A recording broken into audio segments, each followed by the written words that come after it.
ఆంధ్రప్రదేశ్ రాష్ట్రంలో ప్రజాస్వామ్యం ఎంత మంచిగా వర్ధిల్లుతున్నదో అంటే అబ్బో చెప్పవశంగా అది పోన్రి. పులివెందుల జెడ్పీటీసీ సీటుకు ఉప ఎన్నికలు జరుగుతున్నాయి కదా. అక్కడ ప్రజాస్వామ్యం మస్తు ప్రజ్వరిల్ల చేస్తున్నది చంద్రాల సర్కారు. చూడుండ్రి ఎంత మంచిగా ఉన్నదో ఎన్నికలు జరుగుతున్న తీరు.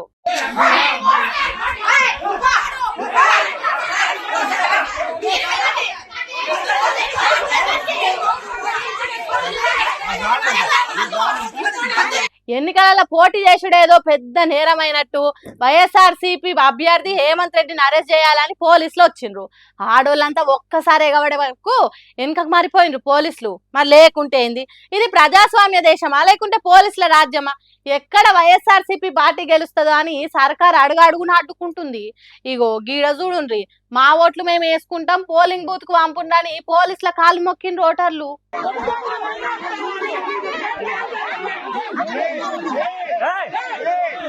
మనం పోదాం.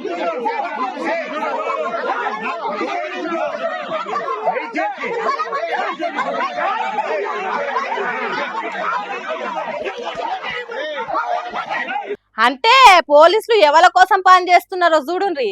కొంతమంది ఇంటికి గన్నులతో వచ్చి పోలీసులను బెదిరిస్తున్నారట, ఇంకో దిక్కు దొంగ ఓట్లు గుద్దుతున్నారట. ఇది అన్యాయం అని ప్రశ్నించే లీడర్లను అరెస్ట్ చేస్తున్నారట. ఇంట్లో నుంచి బయటికి రాకుండా హౌస్ అరెస్ట్లు చేసిండ్రట. వైసీపీ ఎంపీ అవినాష్ రెడ్డిని పోలీసులు ఉత్త పుణ్యానికి అరెస్ట్ చేసుకొని తీసుకొని పోయినరు. అంతేకాదు వైసీపీ అభ్యర్థి హేమంత్ రెడ్డి తన ఓటును తానే వేసుకోకుండా చేసిండ్రట. పోలింగ్ బూత్ దగ్గరికి పోతుంటే ప్రొటెక్షన్ లేదట. కొందరు కట్టెలు పట్టుకొని ఎంట పడుతున్నారట. చూడుండ్రి ఎంత మంచిగా నడుస్తున్నదో ఎలక్షన్ ప్రక్రియ.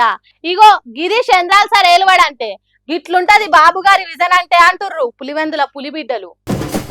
హైదరాబాద్ లో లా అండ్ ఆర్డర్ ఎంత చక్కదనంగా పని చేస్తుందో ఇయాలనే తెలిసింది. ఎంత చక్కగా అంటే అబ్బో మాటలలో చెప్పవశం కాదు పోన్రి. చూడుండ్రి, దర్వాజాలకెళ్ళి ముగ్గురు వెళ్ళిర్రు. మూతికి మాస్కులు పెట్టుకురు కదా, ముఖాలు కనబడకుండా. ఓయమ్మనే చేతిలో గన్ను పట్టుకొని వచ్చిండు. అలా వెనకాల ఇంకొకటి బ్యాగ్ వేసుకొని ఎంట్రీ ఇచ్చిర్రు. చూస్తుంటే దేన్నో మంచిగా పోతం పెట్టనీకే వచ్చినట్టుంది ఈ బడివే గ్యాంగ్ అంతా. ఇది ఏం దుఃఖమని ఫుటేజ్ అంతా పట్టి చూస్తే లోపల దర్వాజా ఎంట్రీ కాడ కానొస్తుంది చూడుర్రి, ఖజానా జ్యువెలర్స్ అని. ఏడనో కాదు, పట్ట పగలు, అది కూడా నిత్య పబ్లిక్ తోని రోడ్లన్నీ రద్దీగా ఉండే హైదరాబాద్ ఉన్న చందానగర్ బ్రాంచ్ లో అయింది దొంగతనము. మొత్తం 6 కలిసి వచ్చిరట.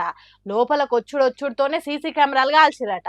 ఇక బంగారం ఎత్తుకపోనికి తాళాలు అడిగితే అసిస్టెంట్ మేనేజర్ ఇవ్వకపోయేసరికి పాపమైన కాలు మీద కూడా కాల్చిరట బడివేగాలు.